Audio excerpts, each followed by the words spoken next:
the holy book of Super, chapter 88, verse 1. The family that listens to Super FM, they stay together. And so shall it be. Super FM. Super FM. Welcome and good morning. It's exactly 10:30 a.m. I feel like at this point, we should all know what we're doing here around this time. Today's Thursday, the 7th of August, 2025, and this is the 4th episode in our installation. My name is Joyce Chooks. You're on to your one family, one radio station, Super 88.1 FM. And for 2 weeks now, 4 episodes, we've come here to sit with you in this special radio series. Now, if you've never joined this radio series before, allow me to walk you through it in the next minute. So this is our special radio series on ending female genital mutilation in Edo State, brought to you by the Women's Right and Health Project with support from UNICEF Nigeria. And today we're going to be talking about community perspectives, or rather, I beg your pardon, we are looking at interventions around female genital mutilation. But let me not speak too much English for you. Let us come down to the language that we both understand. Now, if you were here on Tuesday, you must have had our interactions around circumcision. Now, female genital mutilation is essentially circumcision done on a young girl or on a woman. In our very first episode, we tried to establish the harm that could come from this practice, from things like chronic infections to passing on dangerous diseases to bleeding to maybe even death, chronic pain for some women, struggles when they're about to have delivery of their children, and many, many more. We also identified that Nigeria and Africa have the highest number of women and girls who have undergone female genital mutilation. Interestingly, last week we had a doctor with us on the show, and we could gather some comments from you, and it made me a little bit excited but even more worried. 2 things were established on Tuesday when we came here, that we were reaching the right audience, as we had a number of callers who called to confirm that not only had they carried out female genital mutilation on their own daughters, they emphasized that they considered this a tradition and a part of their culture, and that as far as they were concerned, it was we who did not know what we were saying. It was a rather interesting conversation.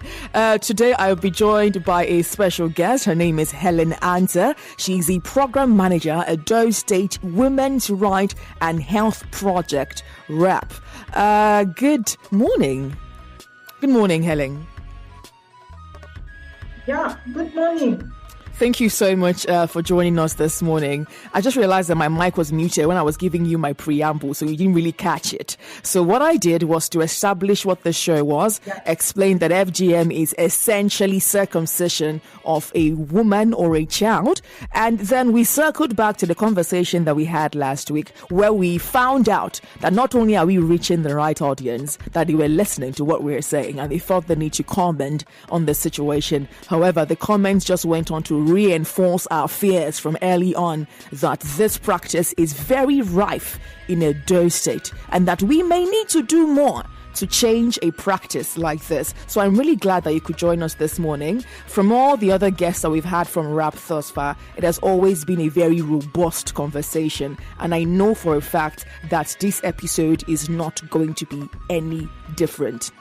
So I'm going to welcome you, and I'm going to jump into our very first question. I know that today we're looking at the role of civil society organizations like RAP, that are trying to nip this problem in the bud. So I'm going to start off by asking, how are CSOs like RAP involved in ending female genital mutilation? Okay, thank you very much for your question, and good morning. My name is Helen. I'm a program manager for RAP. So RAP is actually involved in ending FGM, practically in Edo State, and the interventions that RAP has actually designed is to address the deep-rooted cultural beliefs and practices that perpetuate FGM, while also providing support to survivors and advocating for legal enforcement. And one of the things that RAP have been doing so far is the grassroots advocacy and community mobilization, where RAP works directly with communities to change the social norms and attitudes that perpetuate FGM. The whole sensitization campaigns, workshops, meetings with traditional rulers, religious leaders, women's group, and the youth group to highlight the health risks and the human rights violations that are associated with these practices. That aside, they also look at the education and empowerment of girls and young women, where a significant focus for RAP is providing the girls with education and sexual and reproductive health and their rights. How do they do that? By equipping them with the knowledge and skills. So you could see that RAP empowers the women and girls or communities, so to say, to resist the practice and become agents of change in their families and in their respective communities or community of coverage where we actually worked. We are also collaborating with other stakeholders, a wide range of partners to strengthen this impact. That is like the healthcare professionals to ensure that when cases are identified, these cases will be treated. That is why we are partnering with health to ensure that these practices are brought to let's say a closed chapter. Thank you so much. I really appreciate that. Now, when it comes to advocating your partnership with the media, I feel like I can speak with a bit of confidence because look at us right now, already partnering. So we can see and we can touch what RAP is doing in this area. But let's look at the concept of safe spaces. And let me tell you why I'm going to bring this up. Now, last week, one of the calls that we had received during the engagement segment was a woman who said that she had to run away from her own community just to escape female genital mutilation. Like she was old enough to escape and run away for herself and save herself. And it made me think of something, the concept of safe spaces. When people are under attack and they are under threat, it is always important and valuable that there is a safe space for them to run to. What is RAP doing in this regard?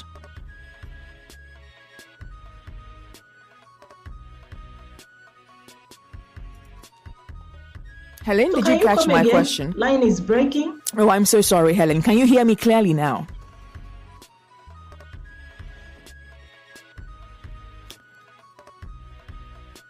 Hello, Ellen? All right, it seems like Helen is encountering some sort of technical issues. I can hear you now. You can hear me now perfectly?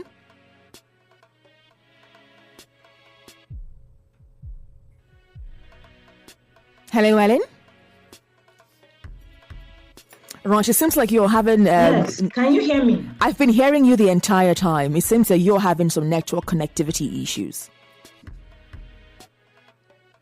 I think so. I think so. Do you want to exit and join back in and see if that helps? So...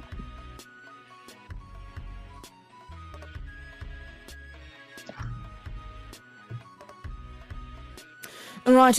While Helen is sorting out these issues, my advice to you, Helen, is if you can exit the virtual platform and rejoin. That should probably help to restart your connection. Turn off your internet connection, maybe turn it back on. Helen is joining us virtually, so hence she's experiencing this. Now. Can you put your question? I think I can hear you clearly now. You can hear me clearly now?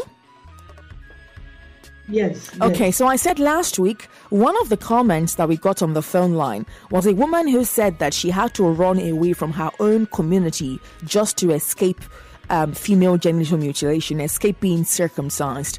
And for people who are escaping from places like this, they would need somewhere safe, a safe space. What is RAP doing in the area of creating safe spaces for victims?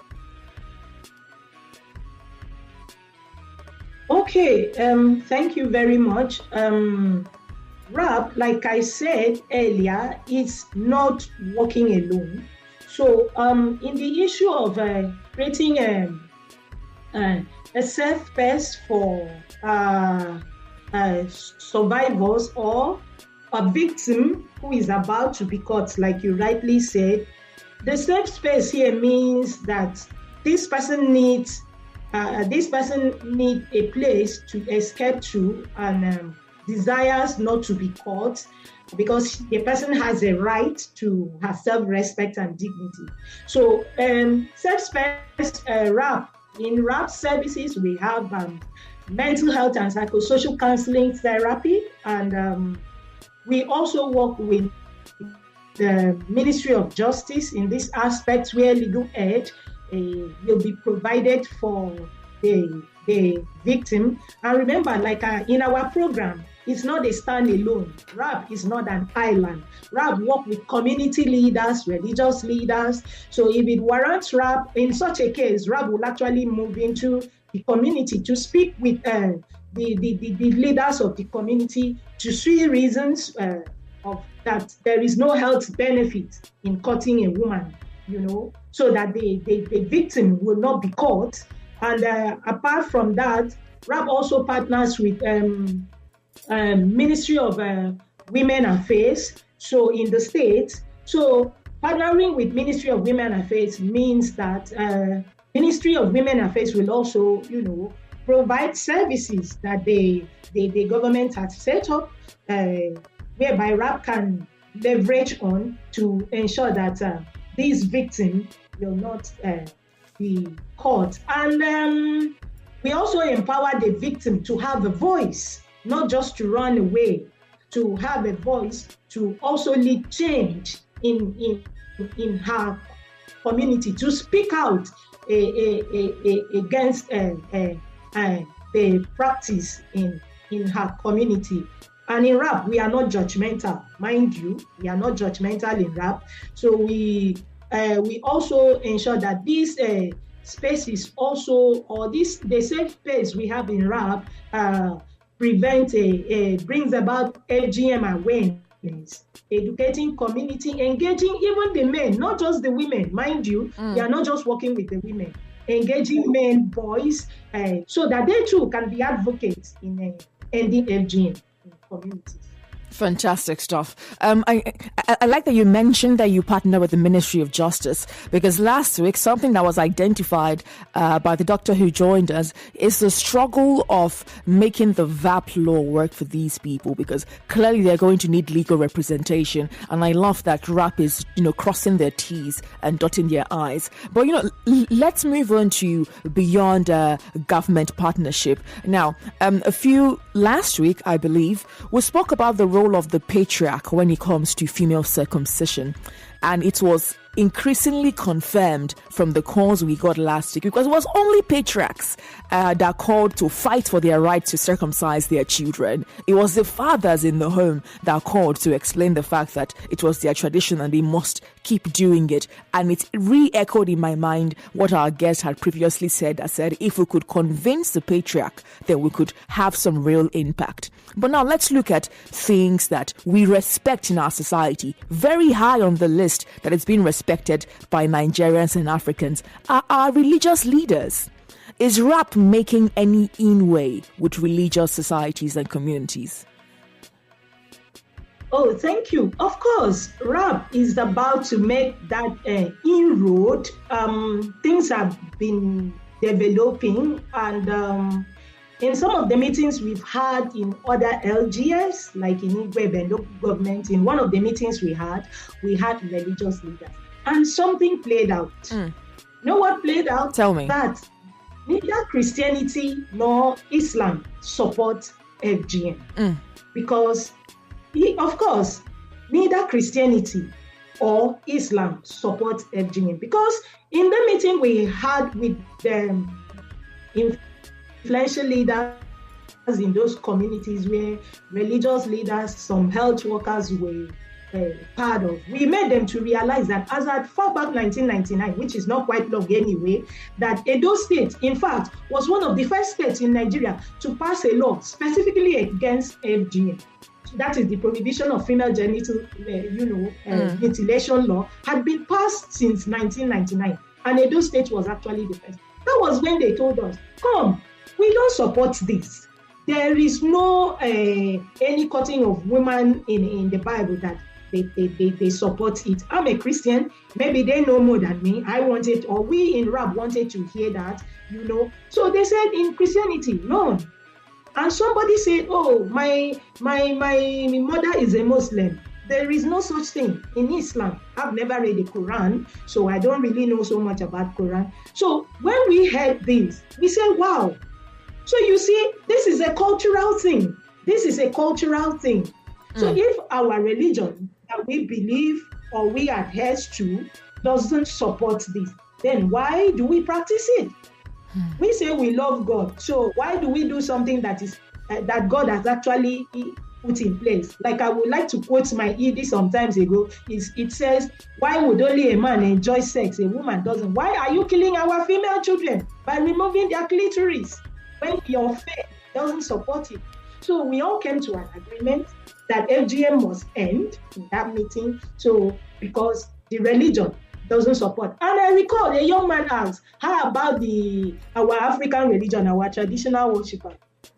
One man said, it is not there. We don't have it. Quoting him very well, he said, it's not there. We don't have it in our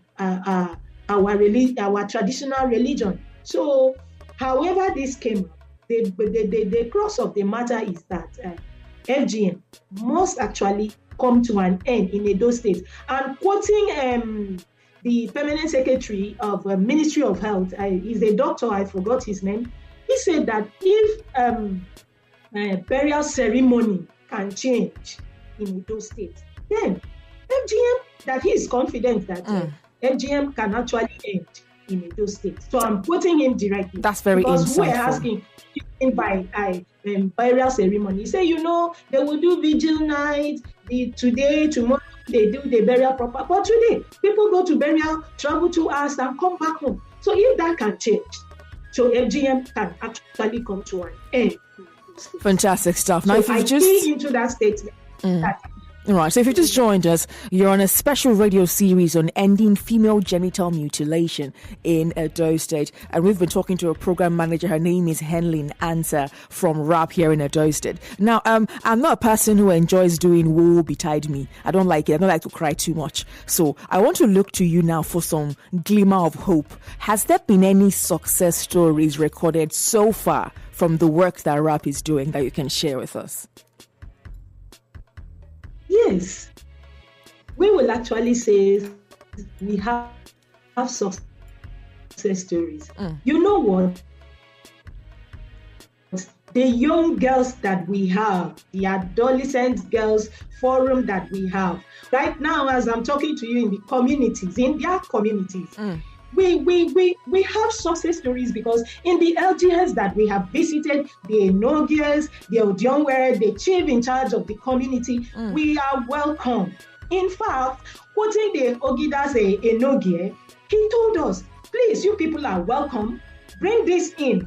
We actually want to see that FGM is end. In fact, they give us timeline. They say that day they told us, do you want to meet the women now?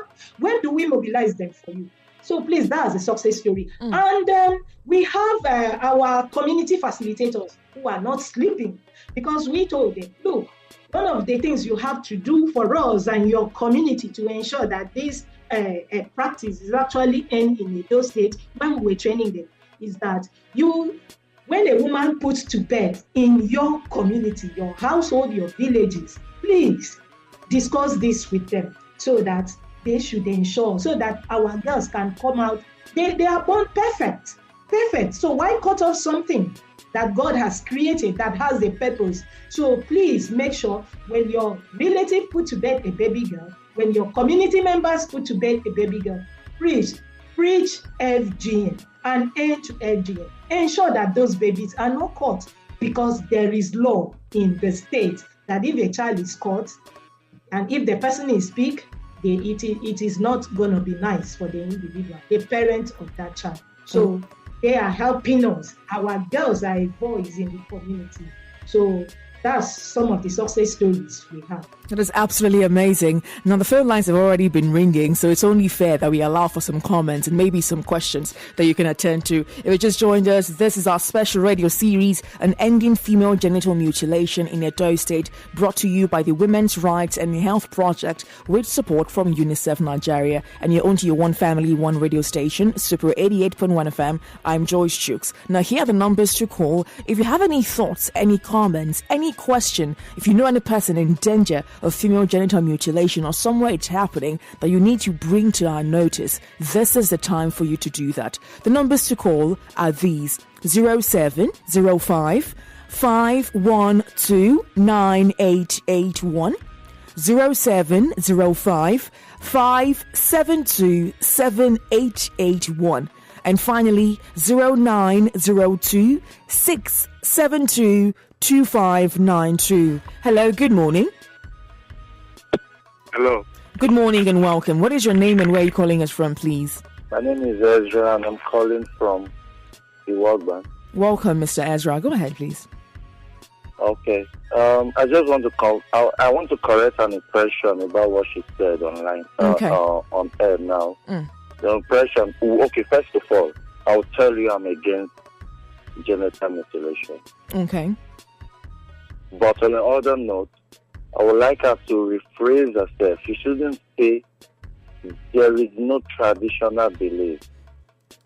The only thing we're going to work against it. No, I think what she said that there is no specific traditional religion that asks that it must be done. She didn't say there were no traditional beliefs. No, so let me tell you something. So just to clarify what she said to you. If there is no traditional religion that goes to it, for them to still participate in it, meaning it's a belief.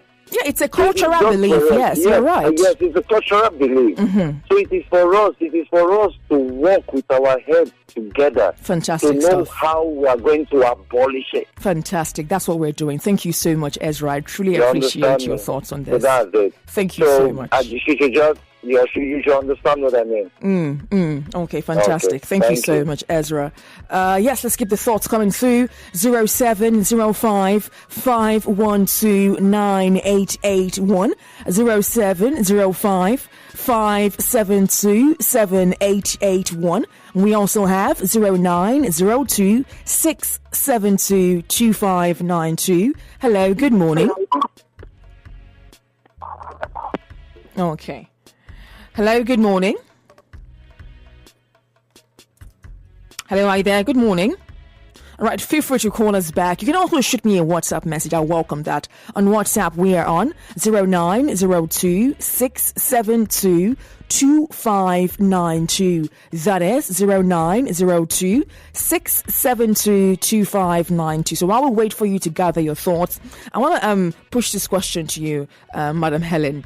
Now, I want to know some recommendations when it comes to collaborations on ending female genital mutilation in Edo State. RAP is already doing fantastic work. Is there more than RAP can do in place of collaboration? Are there spaces you would love to collaborate in, but you've not found a way to enter? Are there ways other organizations can collaborate with RAP?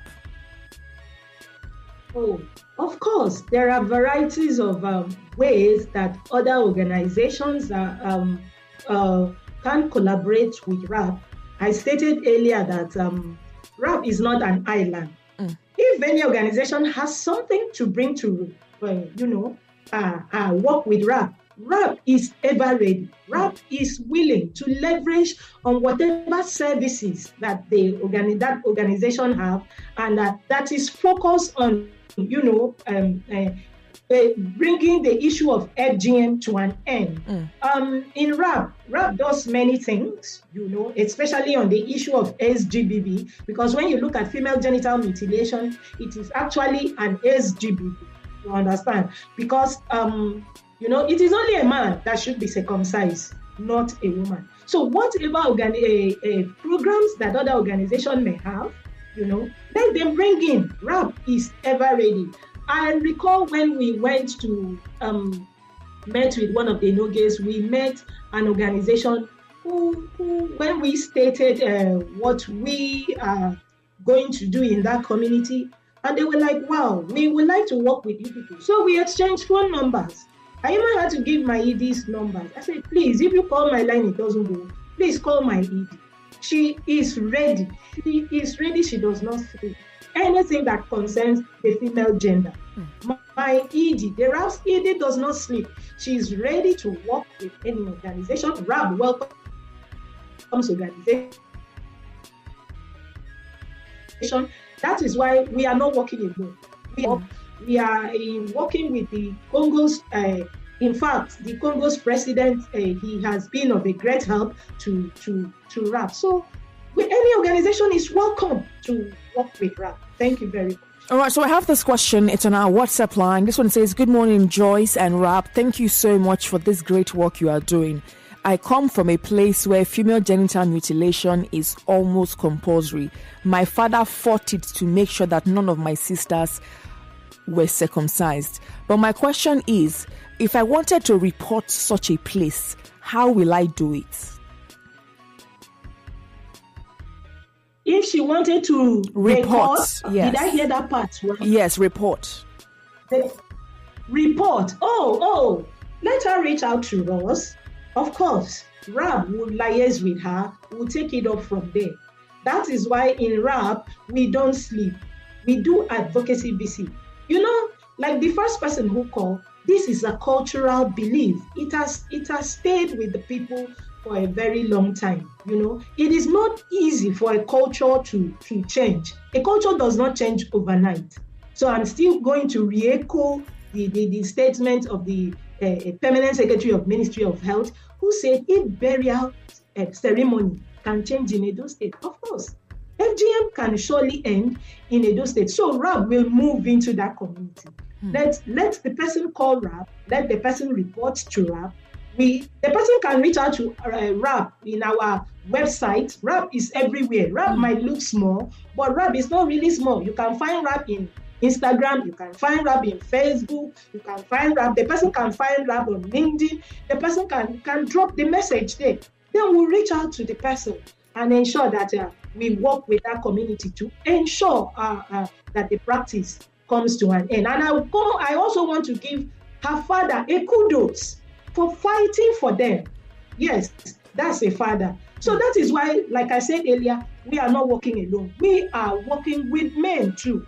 So they also have a role to play to ensure that this practice gets to an end. Fantastic stuff. Now, if you'd love to get further information, you can get in touch with RAP via these numbers: 0701 194 8577. I'll call it again: 0701 194 8577 or 0913 520 5119. Again, 0913 520 5119. This has been such a beautiful conversation. I love that you decided to give us some insight into the kind of work that RAP has been doing and the kind of work that they intend to continue doing. Now, if you just joined us, you did miss most of the conversation, but we are still going to continue. I'm going to be back again next week, Tuesday, to continue as we try to end female genital mutilation